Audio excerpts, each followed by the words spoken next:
So we used to be good at chemistry, but now we can be good at AI. Or you're just good at suffering. Yeah, we're good at something. Yeah. That's true. Yeah. Better than the alternative. Yeah, it's incredible.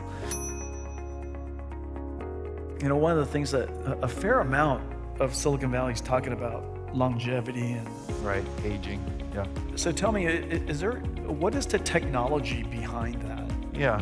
Well, I mean, it's an interesting topic. Obviously, it's attractive to a lot of people because who wants to get old? I understand why people pursue it. We're more focused on a more practical problem, which is if the maximum shelf life is 100 years, how do we get more people a better shot to get that full life?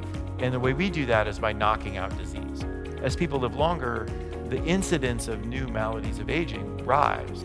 I'm really excited about and interested in is dementia and diseases of the aging brain through drug discovery that's simulating brain tissue and how to look for new targets and the interaction between targets we don't understand, which are probably structurally more complicated than we understand, and that's one of the reasons drug development fails, is we think we have the target, but we don't really understand it. And that's because we need massively more amounts of experimental data on specific good targets. So I think here we'll work with you on fleshing out, we already have one robotic lab running, wet lab, but we'll build more.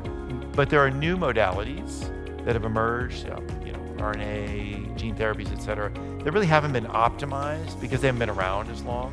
So I think that whole suite of problems around drug engineering and drug optimization is pretty tractable. And I think the NVIDIA scientists, coupled with ours, could make a lot of progress pretty quickly there. And so tell me, GLP-1, you were saying that it's really in its third phase. Where does it go from here? What happens? What other things can you use it for? How could it change everything? So the two big evolutions that are going to happen in the next 24 months are real progress on more choices. So GLP-1 is one peptide, but it's in a family. And by combining two in tirzepatide, GIP plus GLP, we see we can get better performance and better tolerability.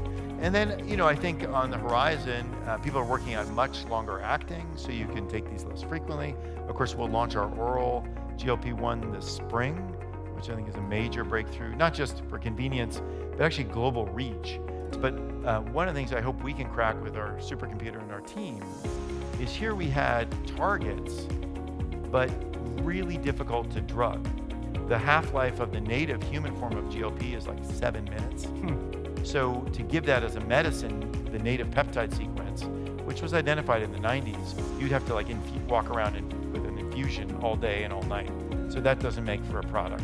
So one thing in AI drug discovery that is really working is this ability to create massive combination possibilities and then test those in silico and filter out good ideas. We're doing that at scale now. We can do that at an even bigger scale with our collaboration. And I'm really hoping that your industry moves from drug discovery, which is kind of like wandering around the forest looking for truffles. Seriously, where we would send people into tropical forests and scoop up soils and bring them back to Indianapolis and refine out what became antibiotics.